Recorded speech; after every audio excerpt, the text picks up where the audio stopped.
Could you break down the arguments the U.S. government uses to impose these tariffs, please?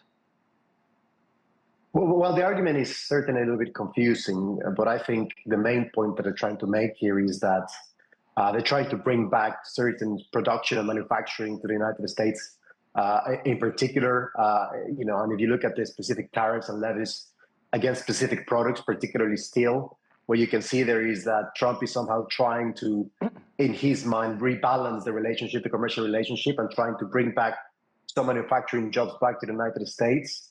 And that's pretty much the main idea. And it is very much the zero-sum view of trade. If I buy more than I sell, then I'm somehow losing out. So every trade relationship is pretty much a zero-sum relationship between two countries, whereas we know global trade is there's what we call diffuse reciprocity, right? So there's different interactions happening with different countries at all different times, and you will benefit from some, or you won't benefit as much from others, but over time, everybody benefits roughly the same. But it seems that we're going back to a very much a zero-sum view of global trade. Pablo, you bring up an interesting point, the zero-sum view of global trade. At the same time, trade networks are integrated and goods move around the world. This will certainly have an impact on the U.S. economy regardless. How do you see that? Absolutely. I think, and you commented before, said that as well, nobody wins in a global trade war, right? And this will have implications for the United States. And paradoxically, I think it will work precisely against what Donald Trump in many ways is trying to achieve. In the specific case of Mexico, for example, yes, you can put tariffs on Mexican goods, and that will be very, very painful for the Mexican economy.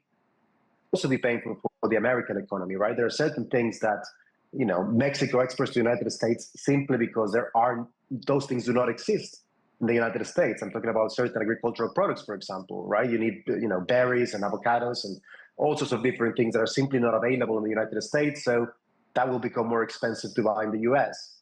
But also, most importantly, if we have a severe economic impact of these tariffs in Mexico, which is very, very likely, what you're going to have is an increase in immigration to the United States, because we know historically that when the economy in Mexico struggles and when there is economic crisis in Mexico, people tend to migrate north. So you will have a counterproductive effect there, right? Where you try to control immigration and you use these tariffs as a tool to control immigration and to force the Mexican government to do more for immigration. It can have the opposite effect and actually increase immigration to the United States. Pablo, you're speaking about two consequences of this that were high in the electoral agenda that actually brought President Trump to office: inflation and immigration. So eventually they will have to strike a deal because this administration cannot tolerate high inflation, and of course immigration is a major issue. Can you give us an idea of how a negotiation might look like? I think that's what everybody's hoping, and I mean, it's getting harder and harder to predict what's going to happen.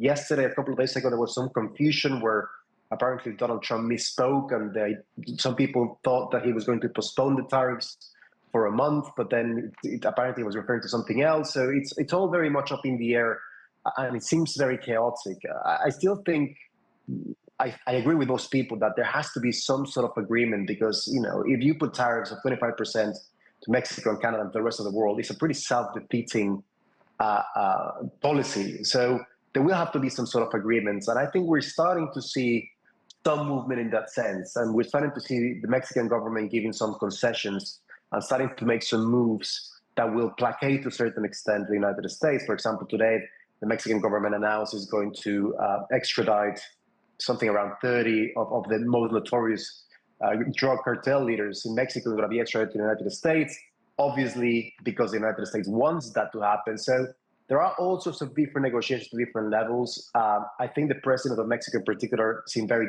confident there will be some sort of a deal. What that may end up looking like is very difficult to tell.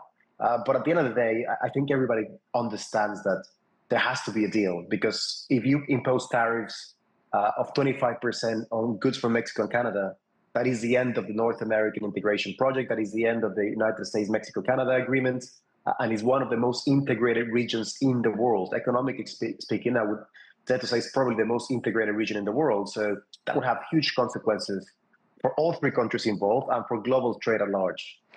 Professor Pablo Calderon Martinez, thank you for your time. Great having you.